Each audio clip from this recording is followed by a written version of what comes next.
The word death in English means, like there's a certain finality to it. But the word misa in Hebrew really means that the soul has been removed to a world of eternity. Just moving to another place.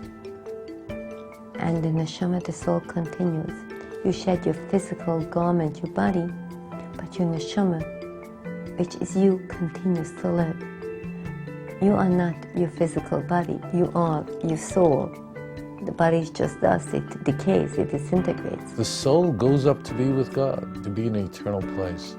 Unfortunately, Jewish people sometimes wonder if Judaism believes in the life after death, or do we believe in heaven or hell?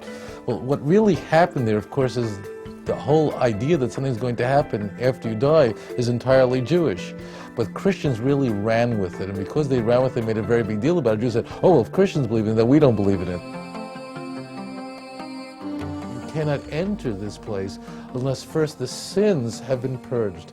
And that's what this place, Gehenna, does. That's its function. And you cannot enter the Olam Haba, the world to come, where righteous people are sitting and they're enjoying the Shekhinah, the presence of God, with crowns on their heads, as our sages tell us. These, of course, are allegorical terms, but you cannot enter this place unless first the sins have been purged.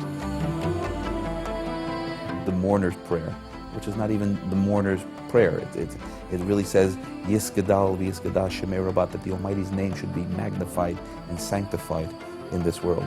That means somebody has left, some unique instrument has left the orchestra of life, and somebody else now has to chime in. The child, who is the extension of that parent, who's now the hands and the feet of that particular person, has to come in and fill in that void, and fill in that space that's been left by this person who can no longer add to the glory of the Almighty in this world. So when the child after death starts talking and crying out about the holiness and sanctity of God, it has an enormous impact on the soul of the deceased.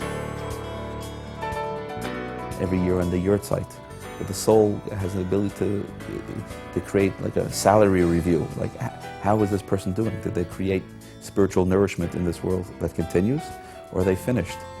Right? The biggest tragedy is when a person left nothing behind, left no legacy. The good news is that the children, the people who are left behind, have the ability with their own free will to help not only themselves and to plant the seeds for their future, but also to help people who have left this world, who are also longing for spiritual nourishment. Reincarnation is essentially that spiritual energy doesn't die. It evolves one stage to the next. You can come back as another human being. You can come back as another form of life. And if God wants you to know what kind of life you lived in your previous life, He'll let you know. The key is to figure out how to live your life right now. When one of the 7 closest relatives dies, mother, father, sister, brother, son, daughter, spouse, a person becomes an onen. So you're not allowed to pray, you don't put on tefillin, you don't go to shul, you're not counted to a minyan. First thing is to spend all your efforts to make sure that the burial preparations are done correctly. It's called the Tahara, where they treat the body with utmost sanctity, or very often volunteers wash the body very gingerly, very tenderly, very lovingly, and dress them in the dress that all human beings wear. Simple white shrouds. Everybody is equal in death. A simple pine coffin. Wealth doesn't mean anything before God.